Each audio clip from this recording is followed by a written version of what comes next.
Good evening. We're going to start a new, small undertaking, maybe even project for the month of Elul. Between Mincha and Arvit, we're going to learn maybe, for some of us, a sensitive topic. However, it's a very important one with the approach of Rosh Hashanah and especially Yom Kippur. It's a very important topic. This name of the Sefer we're going to learn is as follows. It's called Ana Yada De'at Li. Now you're asking, what does that mean? So the truth is, it is part of a quote from the Gemara Yerushalmi. We know there are two Talmuds. There's the Talmud Bavli, the Babylonian Talmud, and there's also the Jerusalem Talmud. So look what the Jerusalem Talmud says. It says as follows: Amar Kadosh Baruch Hu, God says to us, I yahavit li libach ve'enach, if you give me your hearts and your eyes, Ana Yada, Hashem says that now He knows, De'at li, that you are His. Meaning the Talmud Yerushalmi is teaching us that you want to know, if we want to know who belongs to HaKadosh Baruch Hu, it is those who guard their hearts and their eyes. So we understand the basic obligation which comes from, we say in the Kirat Shema, Lo taturu acharei levavchem v'acharei einechem, that we should not spy, we should not look after into our hearts and our eyes. And as the main commentaries, especially Rashi, explains, our heart, not to look after your heart, meaning don't think any thoughts or go and become a heretic. And one's eyes, the mitzvah of Shemirat Enayim, guarding one's eyes from not looking at any improper images. So that's the main topic we're going to learn. The Sefer we're learning from is a beautiful Sefer, something which was newly introduced to me. 40 short chapters on the topic. Starts off with the sachar of the mitzvah, with the merit one gets. Then it moves on to etzot, which means good advice. Then kedusha, the holiness about it. And then chizuk, strengthening ourselves with the concept. So the first quick chapter speaks about the first sachar, the first merit one gets when they guard their eyes. And he quotes a Gemara in Masechet Derech Eretz, and I quote, Rav Meyasha bar bere de Rav Yehoshua ben Levi omer, Kol haro'eh davar erva ve'eno zanet einav mimenu. Any man who sees davar erva, meaning any inappropriate viewing, which, as we know, means the sight of a woman who is not theirs, who's not dressed properly, obviously. Now he now has that opposite him, and he decides not to zan et enav. What does the word zan mean?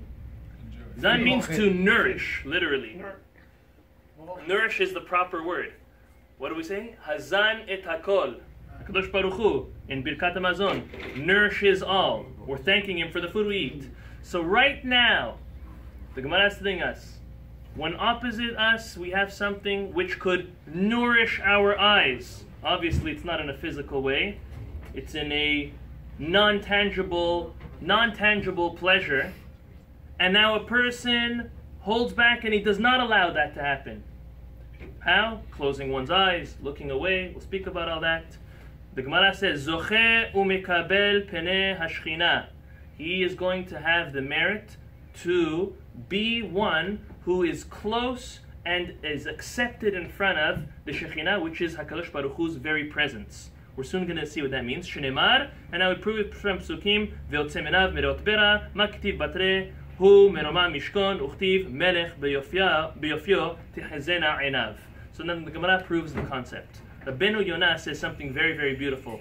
Rabbeinu Yonah says, firstly, every time one gives into their eyes, now living here in South Florida, especially in the summer heat now, it's definitely a nisayon, it's definitely a test.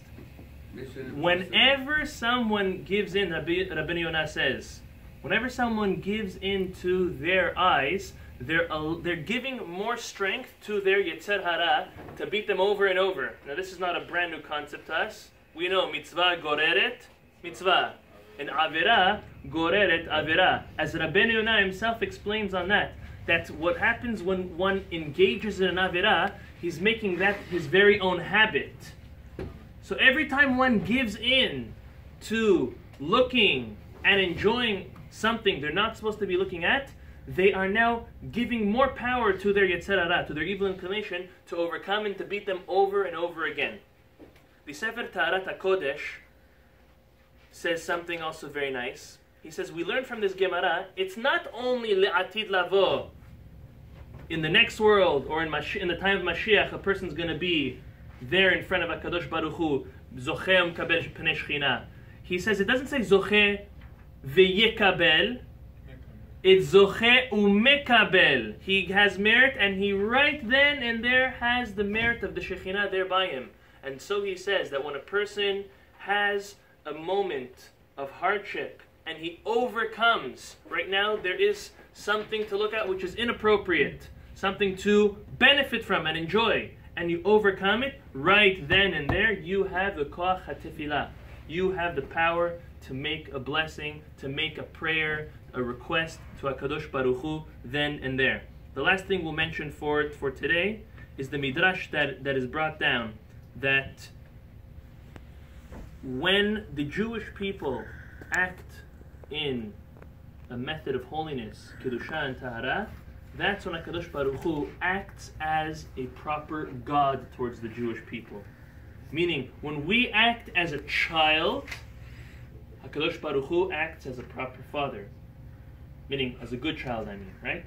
When we act as the nation, or as the way HaKadosh Baruch Hu wants from us, He acts and works with us as the proper God. He is supposed to be there for us. So B'ezrat Hashem, this is the concept we'll be speaking about in the afternoons until Yom Kippur. So there's roughly 40 afternoons until then. B'ezrat Hashem will finish the Sefer, and I'll grow tremendously from it. Baruch Adonai L'olam. Amen. Amen.